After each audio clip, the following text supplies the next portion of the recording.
Makamba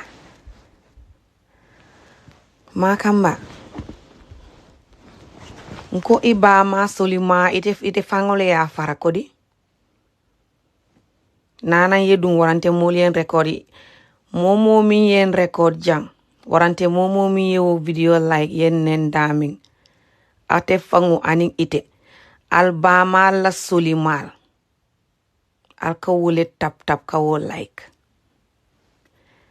momo mi yewo video like yemin kenye kan neng abama la solima amarika wole tap ite fango bama solima ika wole neng Makamba ila nyin da minka mutako falo la solima ila nyin da minka mutako falo la beo ila nyin kungo minka mutako no Makamba ila nyin nyada minka mutako sa / horse Makamba ite nyongol le ka diningol abuse Africa wole ya tinna iman la fi diningol ye Cairo soto ite nyongol man dali muso mi ye Cairo soto wole kal juwo fara bari albe falale fonto la musol ye Cairo soto sign by force either alia likely or not atol juwo fara ring mol mi yalon ko akala file ka musol batande al kata juwo fara ba pare ayal bama bulaje atata modo futu atata modo neka atata mañol ñini al bama ka bataje al ye wuleje atol you come from that type of home wole yatinda you have no respect for muso bari bi doron ni alla foto kalomba kuntila nga dundi al fama bere kulo kono iteni mo womol mi yewo video like be mbal foto kalul kuntula ngal fama la bere kilo opore nga dundi je yamira mbal banen albama boto batata le already from alla fama la HIV foto kalo Makamba ite yewo video min kenye momo mi ya like ala fama la ber kilo aka wole chodi aka ferej ka dundi a fama la juwo kono ite momo mi yewo video like yen nen daming a fama la ber kilo wo mari ka wore like aka ferej ka supa kanja ka dundi a mari fango la juwo kono ite ila nyin ju fararingo mbe fama la ber kilo le kuntu la nga dundi la juwo kono ite Makamba nko ibe kulubali yala nko imam fama soto nko imam bama soto wole yatinna ibe tankiye ila fita moye bama ni ifama neng wole yatinna ka musol neng for no reason because teka diningol protect ko kana diningol sambanya ka muso ite ke bere kilo yene yele ke fama foto kaleo yele kante lonka kante neng because of wola billahi wallahi taala Makamba ifama la bere kilo ninga supa kanja nga dung ila nyin daja ngo kono foye fani ye wonyimi after ye wonyimi wotu mole ila bere kilo be sila Makamba ifama la bere kilo ninga frek nga dundi la da kono ila nyin dami be open ring kamuta ko nyamatu donki nyamatu hos danyin nyamatu falu danyin like a hopeless falu beo ningi fama la foto kalo frek nga dundi je ibalo na jumale mu meri ndingti ifama le mu pare ndingti ngalo ne me fama lo wole yatina you don't bother bo ifama whoever the hell ifama is wole mu pare ndingti wole mu pare ngol mi yalon ko e kadiningol male kadiningol abuse ite fango you are like that yediningol abuse le Africa bari mbatu ibe dami wol be nyin lonna ite be muntole yin Italy ba kanala Italy don't worry Italy kolle balon na ko ite kanyin ne promote Italy kolle balon na ko ite be internet ika dindi musol pour mol ka wol be okuntu ika wole promote mbatu fo Italy government yo long ila nyin da kala jango like donkey beo ajube fo Italy government ne be visa delay after they know that you're promoting little girls to go through FGM. How you guys have no shame? A man like you promoting little girls to go to FGM, insulting women who are stopping that. Insulting women who are stopping for little girls to go to FGM. You're putting their pictures, bullying them. For that, you have no shame. And you are in Europe.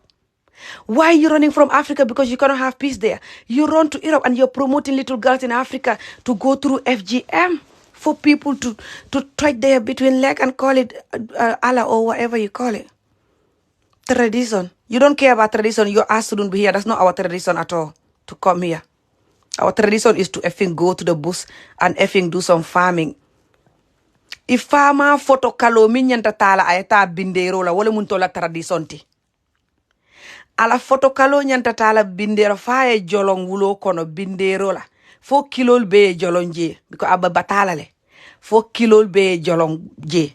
Wala muntola chosano ti bindero.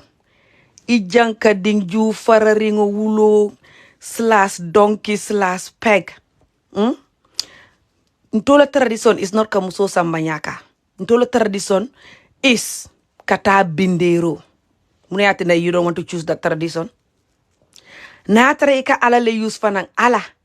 Something that is more important than mo sambanyaka wale mfuto. Adung ifama ame bama marakendeke. Wale yatina ijuo ka farate internet. Ni ifama kita nung ke betoti. Aya foto kalo muta pur ibama dorong. Aya fanke moti. Aye bama kanu aya look after. Ite juote faralateng. Ite data mute mutala like a donkey dateng. Ite jobe fararinte nyami because ifama ma foto kalo muta no. That's the truth. That's why you are like this, like an animal in the internet. Promoting, people in Africa to be suffering, especially young people. And you run and hide yourself here to have peace. Itele muloti. Atol nyongol minu tubabu dujang because al juo burita Africa bata. But pare albe sirinjang millions of miles away ka Africa bata promote. Billahi atol le mu faloti. Atol casino no nyadi. How al casino no? Wo video yi minke nye momo mi ya like. Aka fama foto kalole ma ka chot. Ka kuntu ka frek ka dundi a fangolo juo kono. Ngalo ne atol jama mam fama soto. So you don't bother about that. Adon because you grow up if fama mu wuloti. Ke ba ma bitre ke ba ma kumbondi all day all night. So you don't give a damn about momin ke faneng. I know. You don't care. Bari al nan la fita ngal baneng.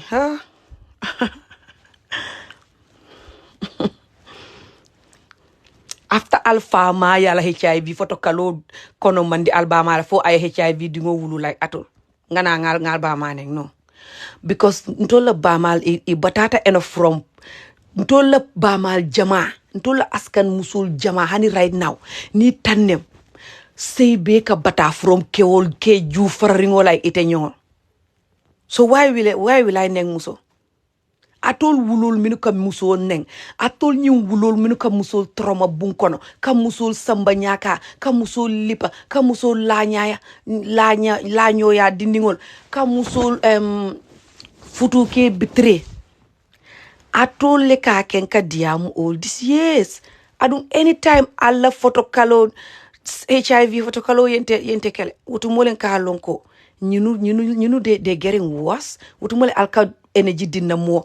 It's like wutumole alka essence dinna mo. Pour nga askan diningol protect more and musol.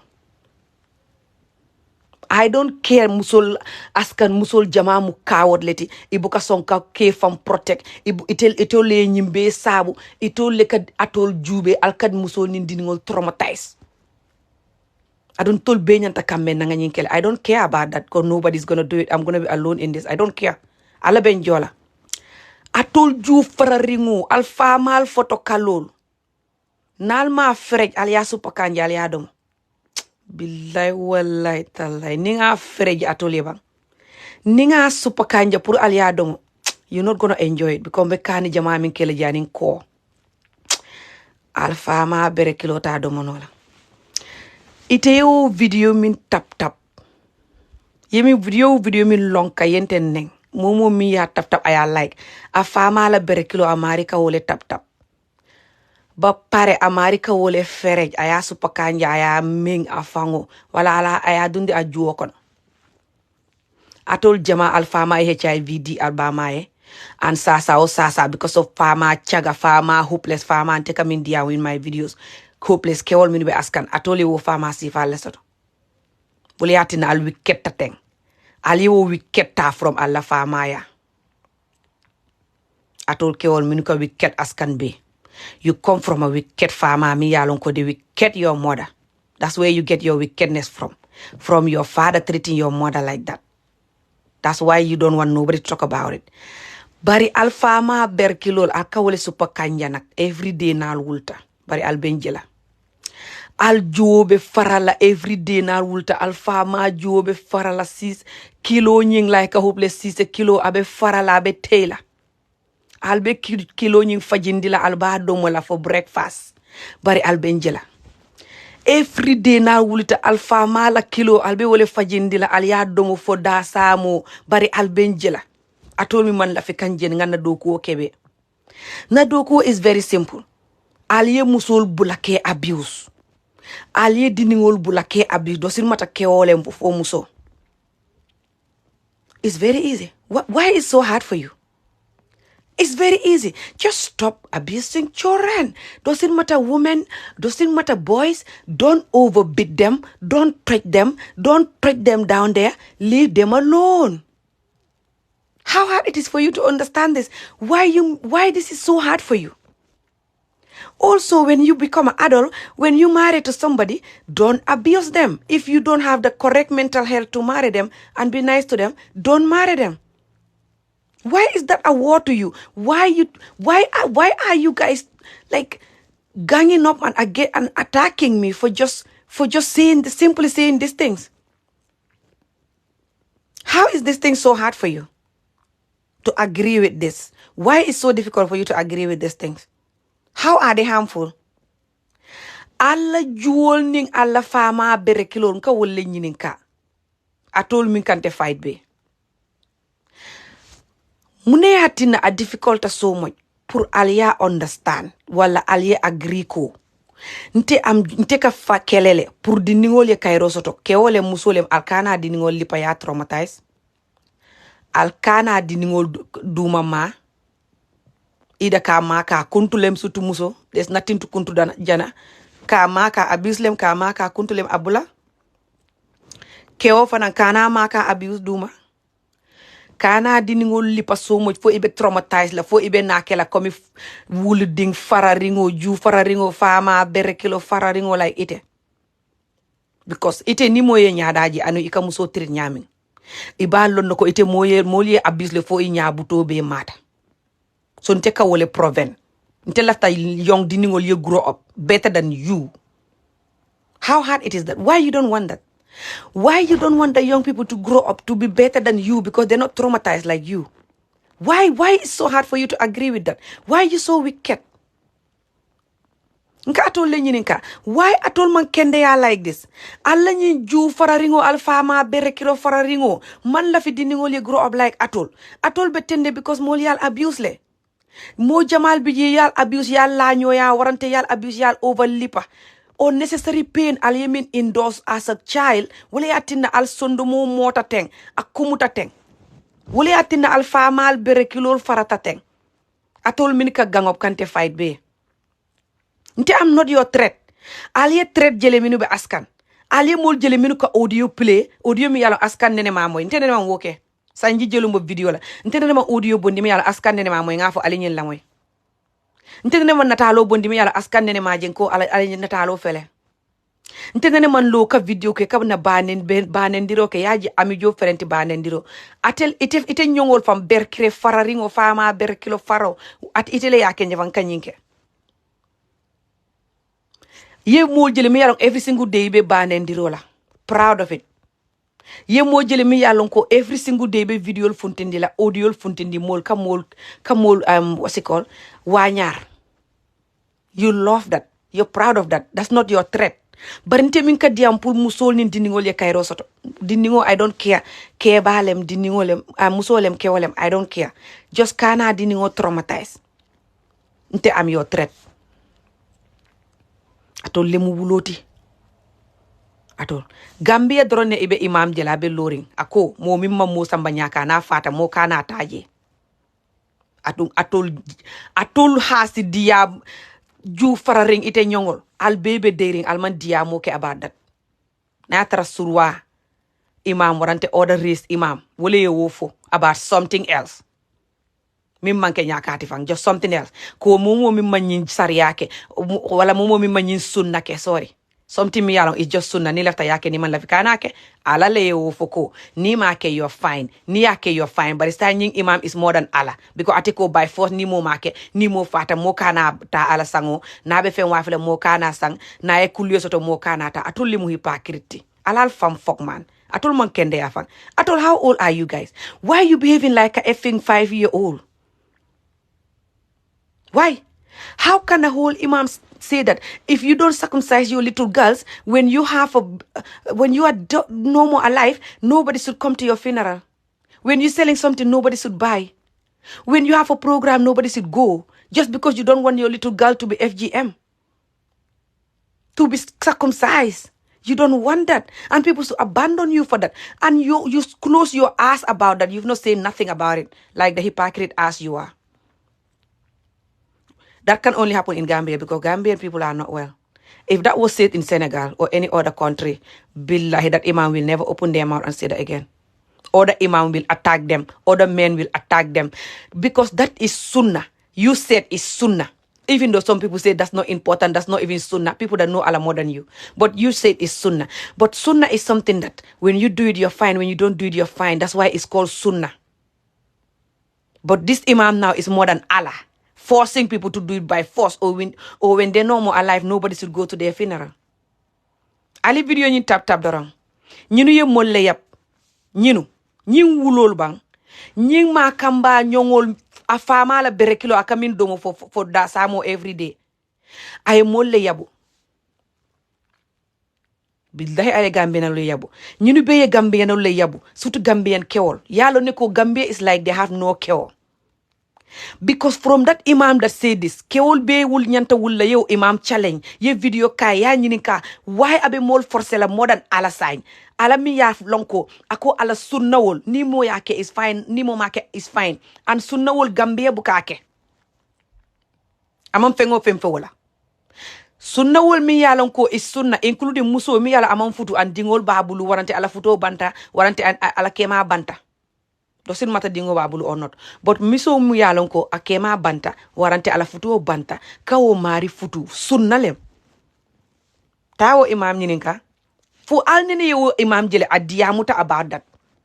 Fu ala juso ika feel comme ikan juso feel te nyamin. This is painful to me because ngalone I told you love traumaing little girls. You love giving little girls trauma and abusing them and doing something, between their legs, something that will hurt them. You guys love that.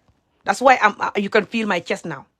But do you ever, the imam will be talking about people to do this to little girls, to take them to FGM. You see his chest. You see how he's so angry. Do you ever see that imam talking about sunnah? The other sunnahs that is good also, and they don't involve little girl crying. That is marrying somebody that was married, and now they're no more married. Either the husband died or they divorced. To marry them, either they have children or not, especially if they have children. That is a good sunnah. Do you ever hear the imam talking like this about this? Never. Do you ever hear him talking until you can feel his chest like you're feeling me now? Never. But he will talk until you feel his chest, until you see his anger when you talk about it. Don't touch the little girl. Don't sexually, don't man love is certain things for her because TikTok will not allow me. I'm trying to watch what I'm saying. Don't FGM little girl. You will see how this imam will be so angry when he's talking about why people stopping the little girl from going through this. They have to go through it. This is sunnah. We are Muslim. You see his chest. You see how he's so angry. And the other sunnah also is for you to be good to your neighbor. This is the same sunnah. No one is better than no one. If taking the little girl and taking the thing out of them, if that is a sunnah, these things are sunnah. Sunnah is sunnah. It's not like when you do that to them, you have better good deed from that effing horrible sunnah. Sunnah is also, even if your neighbor is not nice, you have to be nice to them by force. Can you guys do that? A lot of you hate your neighbors, especially Africa. Fighting every time, going to police. Fuck yourself, you effing asshole. If I'm a bereklo, I come in domo breakfast every day. Bile ba domo la nyin suto for simango. Mbela video post la YouTube. Impareta. Animal peg. Animal video nga min kenu. Molien dani pour nga bondi. Nga private le mba publish la again. Nga private le for long time. Not knowing ko ila ju fararingo ila fama la bereklo ibe wodo mo la kota ke ibe na la ibe attack la ya. The other sunnah also, that is the same sunnah, is hanini ye wuloje wala nyankumo wala kuno wala any animal. You give them food to feed the animals. That is sunnah. To marry somebody that is either divorced or their husband passed away, that is sunnah. To be nice to your neighbor, even if your neighbor is horrible, that is sunnah. Fuck yourself. And you're not doing all of that sunnah. You hate those sunnahs. But you like a sunnah that involve putting the little girl and cutting the thing off of her. Fuck yourself, you animal. Why are you promoting this? And you're in Italy. You're running from Africa, running from suffering, come to Italy and then promoting this just because you're speaking your language. The Italian government will know about this. Let me see how they will give you a effing 2-year visa or 1-year fucking half visa. You animal peg. Nying ju fararingo nying fama la berekilo every day aya domo for breakfast dorong aya na mol attack. Every day aya fama 6 kilo domo dorong anata aya mol attack. Every day. Ite kabrin ye fama la berekilo domo the first time. Ye na yeng attack ya fo nyoko oh mune atina ikamol diamu teng about nying FGM. Yen neng. Otumole nge jabi ko. This is good nyinketa. Because the ningol la hakol e kaminu promote ko woleta nyaka. Wol la hakol le muta fo ijobe fararing Africa. Jani ibe na la kota ke ijobe farala double. Ntele nga wofo because ngalo ne mol me deport. Ani hanni mol ye deport no me wala fala. Ko di ningol la hakol le muta. But mol me deport ngalo ne ibe na la le. Ila ju fararo be na la because hanni mol ye deport ibe na la. Fo mol buka mol deport ikana kota ke. I don't know ite because ite o if amala berekilo ikamin domo ka wo diningol promote pour wole bata. I don't know ni moye di peur ni benala I don't know because ni wo diningol la ko yemuta ina nete murun najang. Ite ju fararing sifal minu yalam fengo fe minka musol trauma alba promote la wole yatina say albuka musol sotono. Mol kal use ka kodota kal fay. Warante alkatara jang kaytol tabulu alkatara jang tubabu nyoko dela an tubabu jeno albuka normal muso sotono musi jamal buka som al yal futu al yewolo ne wole kal juo fara nal tata Africa fanang you know wo mol minu beje e jama be kanula just because ibe tubabu du so albuka hanyi ka wol futu warante nal ye wol futu mol mi yala alkam wolle promote pour wolye bata walla hakolle ka muta ato hani ni mo be futu wala alla korda ni wo mo be bata kan because family ka batandi alka wo support le atol wicket mol minu be ñu askan al mu wulol leti atol jama atol alka broda muso sole mun ka bata su kono ala broda la muso albuka makoy atol beka gangop kala broda muso fight do kewole musole you don't care atol jama ite ibota korda sifa minna atol sifa wicket a sifa mol hani ni mo be futula alla korda alla broda ala muso nali broda soto ala muso atol le ka gangop kawo fight atol ning albama bebe gangop la kawo fight because you have no heart. Atol fangola muso albe wo bully la fanang albe wo fight la alla on muso because atol you hate muso. You will jeno, you will muso lapi, you will sangari muso kang. Ajube I'll come fight me na all these years just because I'm fighting for women and children to be free. That's all. That's what you guys are fighting me all these years. Kanna page report, kante bully, kante koma kuma everywhere, kante kumanditola everywhere. Ajube drong. Wo drong should tell you how much you guys hate muso. Atol jamaye muso hate le, and this is not good for you. Wole yatina muso kal samba moro fal ka fa. Wole yatina alla wife buko happy no aka sangade ka kamfa alkang because she's lacking the love she need from you. Atol jama, atol nyinke wala askan jama. I told you don't even know who you are. I don't know what type of trauma you have. This is what I'm fighting. Kewole musole molnyanta grow up without trauma. Until we have that, we will never have a normal society. And iman la fi moya fight nak. Momo mimbe o fight la amari be fala. Alkala fi woye continue. Purka dini ngol trauma ten. Alkala fi molye continue wala. Mote wo fight la. Dindin liparo. Alko mol manyana wo fight la. Dindingo ka ma down duma jana alko mol manyana wo fight la. Dindingo ka trauma ka muso trauma. Ibe dindingo trauma la ni dindingo menta ya futu ya trauma hani sign. Futu okono.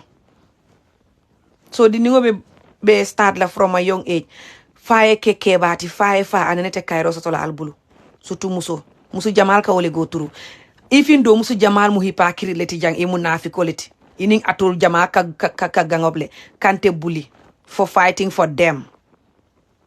Kante abandon ka atol ka side nin atol kante bully because iman kende yale. But hani side after they do that they still crying inside. They know inside they cannot be happy with the way you are treating them.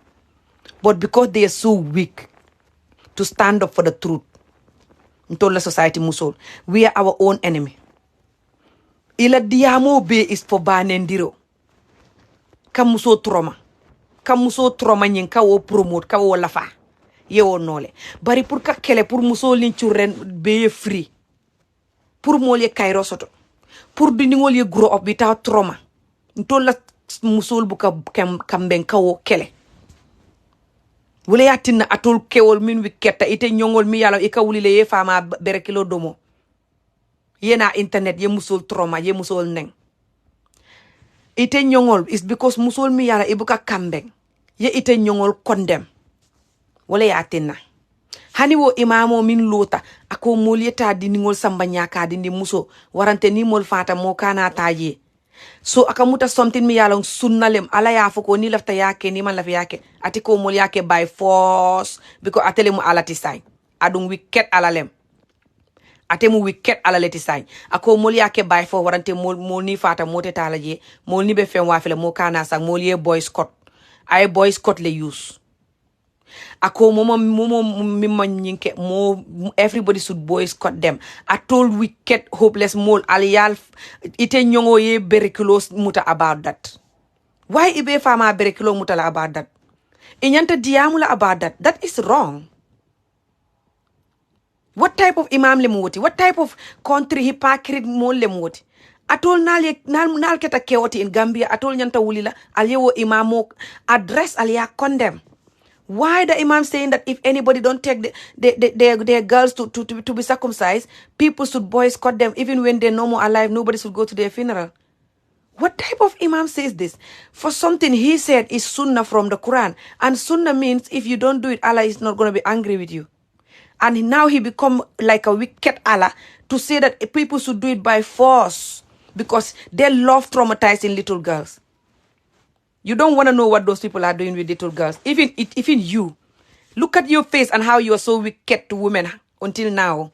And how you are so wicked to little girls. Even you, Makamba. You. I can tell you, you are one of those people that are abusing little girls. But your day is coming.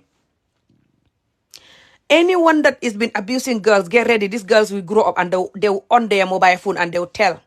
I'm telling you. It's a matter of 1 year, 2 years, 3 years, 4 years, 5 years. Your day is coming. Those little girls will come to the internet very soon and sit down on a video and explain what you done to them and how you done it. Atol be minu kaw diningol ma. At man and momi yala nye diningol male already. Ipare. Diningol be nala very soon ye telefono mala ye story be sata. Aketa nyaming, aketa daming. Ali pare. Mule atinna nalye dindingo momoji akadiamu about alkana dindingo abuse. Dorong alla berkilo ka fara. Alfama la berkilo alka fajindi komisi se kilo alka domo. Alla juo ka poding. Alka fo hi. bilembe falan te fango dinningo min abuse dum kew yemmin je mi yalon ko ni mobe dinning abuse diyamula a juwo ka fara aka famara bere kilo tabi aka dom a lonko nyin kew ay dinningo abuse le expert le nyin for not me so aka mirale ko ay dinningo min abuse num wobe na funtila warante the guilt ay dinningo min abuse num wo guilt le ka tara ala kungo kono atol jama alla wicket alkaminke under the mango tree alla wo wicket alye wole nati on the internet atol jama instead of alyal fanjara alye tubi ala yal balali alka nale internet alyal la wicket nati jang chok alka forget le ko atol you are in tubabudu alka forget le ko sign dunya e internet soto adu nyin diningol alye minu abuse wol be nala very soon wol bal wanyar la al nyanta ka sali everyday pour ala yal balali wala but al kal fama la bere kilo le fajindi ka domo al kana diamu ka abuse nyim promote more so hakol bal mutala wo diningol bal expose la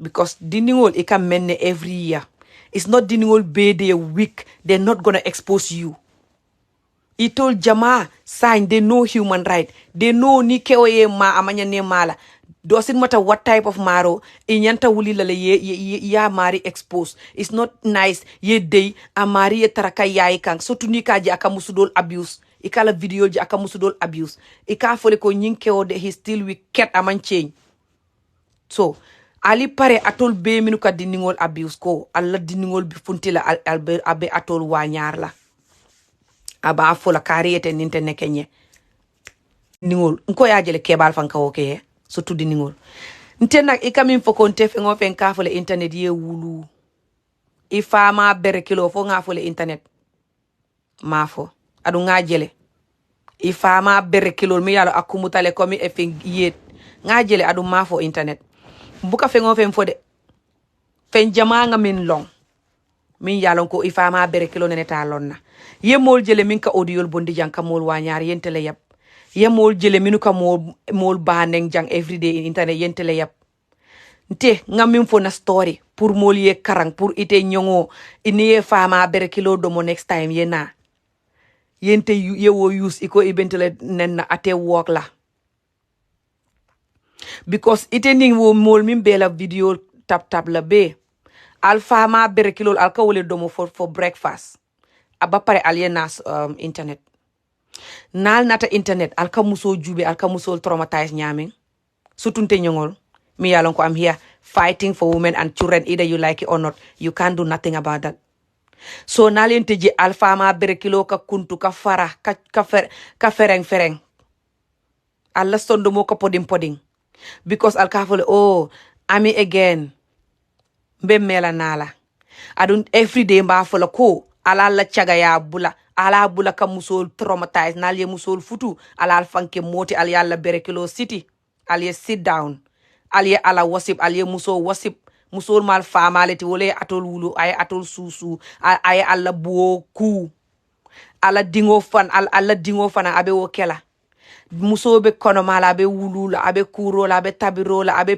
period jela every month different ku kasoto muso nae dingo wulu akamin go through i malong wo doron ka stress natele surtout na tara ay dingo wulu ay ke jawo soto komi ite fama bere kilo fara ringo nyongol mi yalon ko ni muso wuluta ita mako la dingo be kumbola sino suto ibe sino la dingo muso teresla wo ka depression natile taeta yari side muso na wuluta abatata ala balo batata abuka sino soto abuka res because anyanta diningo marala suto mo masoto mo man soto min ka muta because akema be sino la babulala kome alkake nyamin aka muso stress le afrika muso buka lomfang ko wole ke depressed ta yari side you know iska muso use pour ay tabiro ke ay economake yeta outside like a wulo yalo ite wulo lete anyway ikam mol min komandi wulo and all of this ite fangole wulo famat e da juwe ila wulo nya da juwe drong ala fango ye da wulo la I don't know whether if amala keta wulu bati ye imulunta ni famala ala nyada wulu nyada I don't know if you wulu soto but wulo le mu itetim you can come on you cannot deny that look at yourself Exactly. So because ite wuloti ika mol be kumandi wulo. Ite te mol kela wulo. Ite drone mu wuloti jang nobody else. Ifanjube. Fanes. Dindingol la hakol alkamin promote pour wol bata under the mango tree. Ni be fala ila hajolem, ni be depress la ila hajolem, ni be batala ila hajolem, ite be tubabu du janni ila cup of tea. Ate watila. Hako be tara la jang abe dunna ila berkilo kono. Ala be lanjur la school min na tubabu du jang billahi wallahi tallahi. Ite escape la wala. Dindingol minu be Africa alkaminu promote pour wol sofa. Surtout atol min burita the suffering you run away you know tubabu du jang for Cairo. Ime fama berekilo yele no yafoko kana diningol batande. Sa ye boje ba pare yafoko ha diningol nyanta batala kay. Because that is our culture and you don't give a F about the culture. Nte minka culture promote ka comedy ke ka domoro ke alkante nenne. Konte ka domoro ke ninna bulo. Adung alfama. Akala berekilo domonim bulo. That is our chosan, our culture. Hani alla kulli lungo. Alla famaning everybody else use alla bulo aya fansum berekilo domo. Al jele. That is our culture. Al kante nengola ko wo koli wo detita. Wole yati na yenyi na talo ta fan kambuli wala. For one thing. So, ntika diamu na local diamu. Nto la culture ku okay. Nka even dondi ka bal min dunka wafi because of wole munto la culture ti. I love my culture more than Atul. Atul, you hate nto la culture. You are just a hypocrite, wicked animal. Because Atul albuka dondi ka bal dung. Hani salo to dondi ka bal dung is a problem. After salo aliya fay jana. And that is our culture. Pour aliye keo la dondi ka bal dung. Atul, our culture is not pour aliye na tu babol jang. Our culture is pour aliya la fama berekilo samba wulo kono. Aleta bendero la. Itening ila nyongol be. Itening everybody like you. Alfama la berekilo. Wo is our culture. Itening ila nyongol minu kanyim promote be. Dindingo samba nyaka. Minu kanyim promote dindi muso. Kafoko unto la culture lem. Unto la culture wole mu aliya alfama berekilo samba wulo kono. Aleta bendero la. Adu albuka woke. Fonto la fama nyol na mama nyol fo wol kana tubabu dule. For that's their culture. Alal fam fok ban. Atole mu hypocrite. Atole mu wuloti. Fo tol la mama ringo wol kana tubabu dule jamban ka wole nyininka. No. Wol ka muneke bindero. Wol ka muneke kadondi ka baldung. Hafta no lembang. Chaya lembang. Atol you hate all of that. Wol ka muneke kat ka bungo ke local bungo fang. Local bungo, not from bunjango wala cement bungo. You hate all of that. Wolka muneke niye musu fula soto saba. Ibe ka tara korda killing. Itole ka musol mara. Kata bindero la ka mano ni tibanyo ni fengol be binde. Ka nati ka even mano binde. Ka nati suwa kono musol ka domroke. Bari atol. Alka musol soto killing jang, killing Gambia, killing China. Albuka o musol be look after. Alkafule kodo tembulo. Life is difficult sign because you know you cannot do it, but you want to marry everybody, so you can go and sex everybody. But you're not doing the traditional way. Alal fam fuck, you are a hypocrite. Ite nyongol ni wulita somanda ye fama la berekilo domo ya fry omelette yena. Ibentele taralajang. Makamba. Start this war with me, you and your group. I know Imam Fama soto. You don't care about Ifama. Because Ifama, either Ima long, Ima soto, warante aye bama batandi fa berekilo teta. Wole ya tinna you are like this in the internet, promoting musu batando. Ifama la berekilo wole ye karandi wala. Bari ibentere tarala jang. Ite min keta keoti. Bari because imu ke wudeti. Ibe fankela musoti. Ke teo city fanola. Kana musol trauma. Kana musol nen, kana musol defante. Surtout musol mi yalon de keta original musol nak. Ibe nan mo letter la jang. Original musol. Organic musol nying. Ibe nan tol tar la jang. Yalo ite mu fake musol iti. Ke wude musol. Itata narol ya woye juo fara. Nin kudala. Wole yati na you think you are a muso. You're not muso de. It's just ite mu ke wude leti. That doesn't mean you are a muso. Ila ke wude manya. and ila kewude da jiko doesn't mean that ite mu kewude xawma naka musoleti ite mu kewude leti ikanyina wala you think you are a muso, you're not muso, but you can try to be muso, but you cannot be muso. Ite nintete sonko nola surtout about ikan sonkandi minna. Never. You can just can neng can accuse can commanditola, because you have no logic to say merindingo ju fararingo ijuo teng, isi wo drong fono, because you have no logic and you cannot defend what you are arguing about. You are arguing about kadiningol traumatized, kadiningol batandi, ke unnecessary pain landi diningol kang. Cat nonsense word use to defend yourself, to defend your action with the most dumbest word ever, like, oh, this is our tradition, or this is religion. When you don't care about the religion, that's why lot of you are married and you're cheating. And Allah hate that. If you ask Allah now, shall I get married and then cheat, or shall I go and circumcise the little girl? Allah will tell you, do not get married and cheat and leave the little girl alone. You know that. Fuck yourself, you effing animal.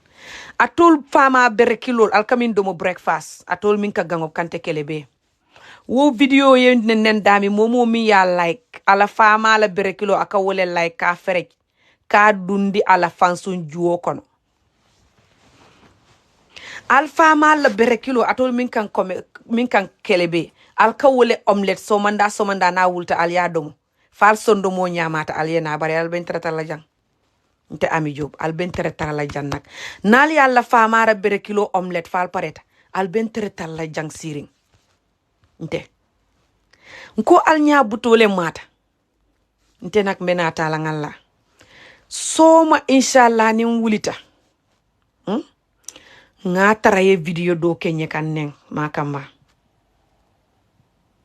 nka wole batu nko imu ke wudeleti nko imu musoleti ayitandi soma ko imu musoleti ye video ke again kanteneng ye video min ke abar nyin diningol yeta nyaka e kanyi min promote kanteneng wala before you go to Gambia hani sa e kan neng wala momo mi yo video like afamara berekilo america wala chop ka omelette breakfast ye video min ta ya post kanteneng abar diningol yeta nyaka ifama la berekilo ika wole te frying pan ka omelette for breakfast mo min ka wol like afama la berekilo aka wole tabi breakfast adum be nyim video kela YouTube atul min yalon ko alko diningol in this askan and musol in general they must be traumatized diningol doesn't matter muso kewo they must be traumatized atul iman kendea. You cannot continue doing that. It's never going to work. People already have human rights. People already know the consequences of your action. What's going to happen to Wodiningol Niwol Menta? Ijuoka farakomi itebe nyami. Be pare. Itebe diningo abuse la pare ibe nala iba nenna wala. For example, diningo ni ite ya sexual abuse ibe nala ba nenna iba fala ijuo faratale. Yalong ijuo faratale. Yalong moye juo fara long time ago wale ati na teninteng. Sign diningo ni ite ya abuse be pare na ye wo use ya neng so ite ka wole la fi bang ika la fi ka diningol abuse be pare ni nat ni wol menta ye wo use ye nem bang fo nyaadi. Why you want to abuse the children? Why? I just said don't beat the children, don't take them to FGM, especially girls, don't take them to FGM. Doesn't matter boy or girls, don't give them childhood trauma by giving them serious beating. Don't marry the woman and then you're out sexing everyone like a dog and just have no use to the woman's life, traumatizing her and then blaming her. And if she tell you, I'm tired of this, you tell her, okay, you be gone, but I'm never going to look after the children. Or you be gone, but you're going to give me the children. Especially if they're boys. Fuck yourself. You know who you are. You know how our men are, 90% of them. Instead of you open your ass and talk to them and help yourself and tell them the truth. You're here fighting women like me who is fighting for little girls to be free, who is fighting for boys and girls to be free. Fuck yourself na hakole be mutala, wo diningol hakobe mutala bari tende nola. al famal la bere kilo al kamin tabi breakfast al ba tabi la everyday al yadumo pare al bente jela al sinna page report no day and night hani ni page ni soronta. I don't give a f about the page. I'm Amy and inteman sorong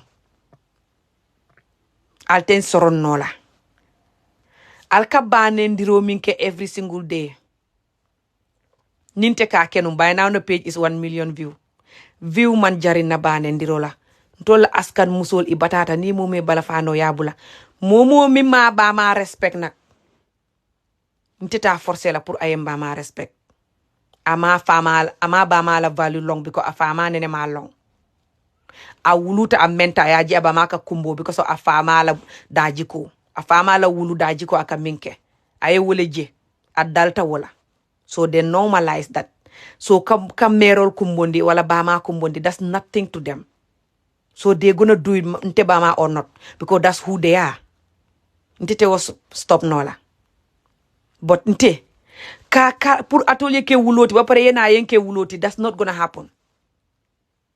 I'm not a weak ass like at all.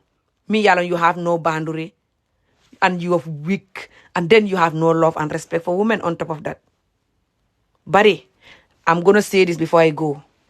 Atol la wulu da jiko is coming against you now. Because atol le ka juol fara atol jama situ ite nyongol. Kana fotu babu du turu back we o kona we narol ye juo fara. Ye boje ye na. Ye kaito dundi. Tubabol bela video jela on the internet. What you are talking about and what you are promoting. And me, Ami, I will make sure the Italian government will know what you are promoting. Ite makamba. Atol be minu be tubabu du jang ka FGM promote so to kewol ali pare al jobe farala jan tubabu du one by one atol be sate minna wol be la natalo jela wol be la video lonna what you are talking about and what you are promoting. Okay? You're promoting violence against little girl. You're promoting abuse against little girl. And then you want to stay here abroad and let them hand over your visa to them so you can abuse their children. You watch. Till they know what you are promoting. Every single country that you guys are in, they will know that you are in the internet insulting women like me for stopping little girls from going through FGM. You're promoting that they must go through it by force in Gambia. And then you are in their land for them to give you visa so you can abuse their children. They will know who you are. All of you. Ali mwele. Ali pare. Atol wicked asshole be al jobe farala bari al bal fankela moti by force because ntol batata kewol ni musol everybody batata from abuse hani ni makamba a juo farata fa batata from abuse wala yatina be wi kerringten al yal da jele al yal face jele al ya jele akamol neng nyaming from nowhere. Kamol kumandi ju fararingo nte ni fenketa ninka diamu mbuka mol kumandi ju fararingo de nka fole rek ñin minketa way ñin keta warante nga comedy fanke bari ate ka mol lonka ka kumandi ju fararingo do sin mata wo momu abama la ejleti or not akawol kumandi ju fararingo unnecessary fo yen jelente ka diningol promote pour wole sofa no so why ikan kumandi ju fararingo nte coming against wole mu pour diningol ye sofa nka wole fight because of that nyinya kata yen na natalo ta from jeja ni betala gambe yen kumandi ju fararingo yen neng nge jabi ko is good your ass is in Gambia now wodi ngo la ko wole yemuta yen na ko take yen commencer ko ibentele nden bile i jobe farala i fama la berekilo i ba do mo la breakfast again ni wulta somanda and then yen na ye video kenye ko take and then mo le continue but get ready no ko Italian government will know about this. And you have to answer them. And they will play the video for you. And you translate the video. And your effing ass, see how they're going to renew your ass visa for you to abuse their children. After they know that you love abusing children, you ass old peg. If I'm ala berekilo, ni wulta somanda ya fry omelette. Yena kota ke somanda makambang ka itele batu. Many video post la YouTube. Ni ma jeta ya jube YouTube. Abe tarala je inshallah.